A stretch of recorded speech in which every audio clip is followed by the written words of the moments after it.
What up, world? It's Machiavelli Ruffin back with another one, y'all. What happened when Tupac went up against an entire Chicago gang? If you're new to the channel, don't forget to hit that subscribe bell. Man, this is a throwback, y'all. Thug Life.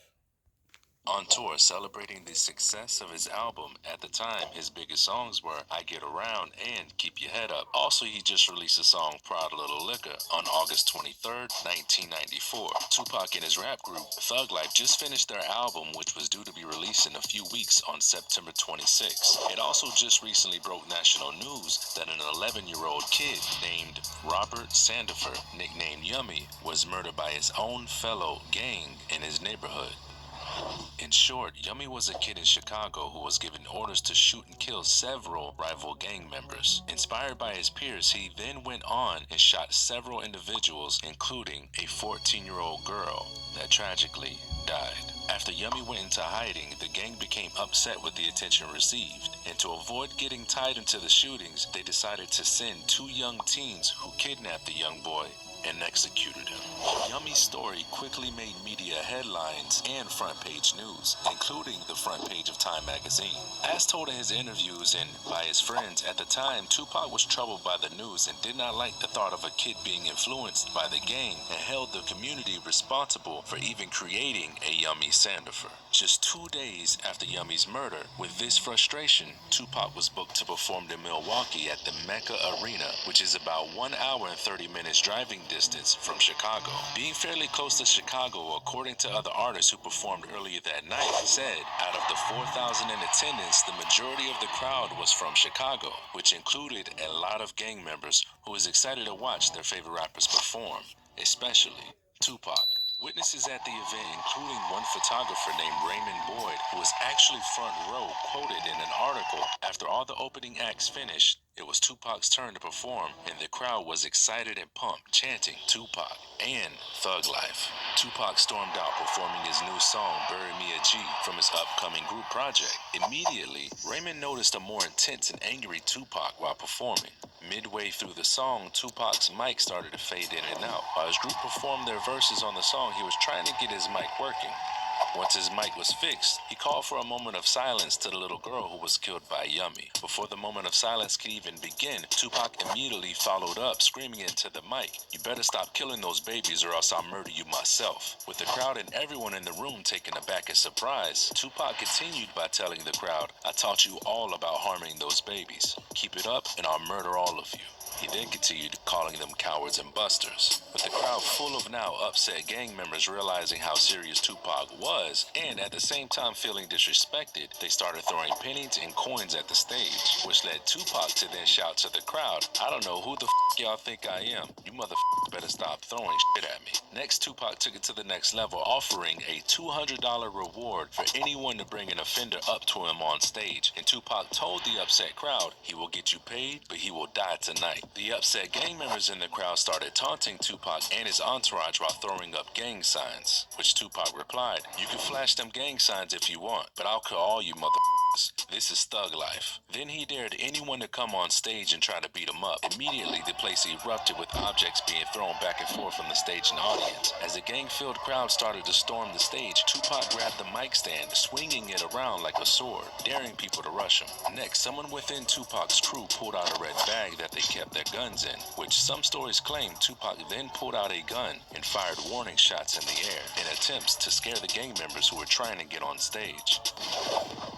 Police started entering the arena, and the Mecca security were guiding the terrified crowd out so they wouldn't get trampled. Most of the crowd, realizing they got a little more than they paid for, ran away in a panic, except the upset gang members who were still trying to rush the stage. At this point, realizing they were outnumbered, Tupac and his crew ran off stage, handed the bag of guns over to a getaway driver, who immediately left the arena. Now backstage, Tupac and his group had their dressing room kicked in and searched by the cops, but since no weapons were found, they were released. Realizing the upset mob was still outside trying to attack them, they immediately ran in their vehicles and sped off to a hotel booked in Chicago. The problem is, the upset gang members knew exactly where the hotel was and followed them. After arriving, the gang members trashed the hotel lobby looking for Tupac and attacked anyone in their way. According to rapper Scarface, who also performed earlier that night and was now with Tupac in the hotel, said on Sway in the Morning Show, Tupac wanted to confront the upset gang in the lobby, but luckily he calmed them down and convinced them to stay in the room, which was a smart choice considering the number of angry gang members looking to harm him.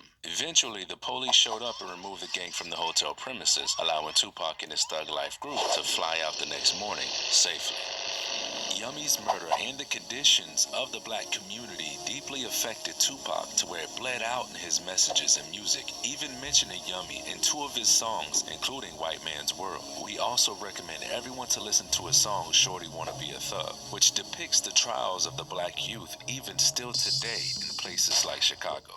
It shows how much Tupac cared about his black communities and how he would stand up against anyone that could be perceived a detriment to the culture, even denouncing violent gangs in interviews. Even if it meant going against a crowd full of upset gang members, Tupac was up for the challenge for his people.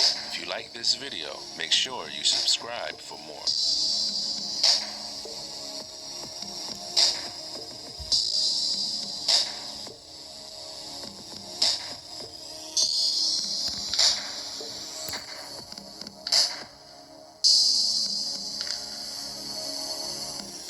Yeah, man. Thug Life. Thug Life. Smash that like button, baby. Smash that like button. It's Thug Life. Thug Life. Y'all know what it is, man. That was a throwback story, y'all. When Tupac came to Milwaukee. That's what really happened. You feel me? So yeah, man, Tupac, really had love for Yummy, and see that he was misguided, coming up out of Chicago, y'all. So man, that was a tragic story. R.I.P. Yummy, and R.I.P. to Tupac. You know what I'm saying? So yeah, it's a tragic how that little boy lost his life. You know what I'm saying? It didn't have to go that way, but hey, that was fucked up. That they had to take him out like that. You know what I'm saying? Cause all it was pretty much, Yummy with Samnifer was just came up misguided. That's what that was. That's why he had to do what he do just to make some money and do and run around all crazy and shit.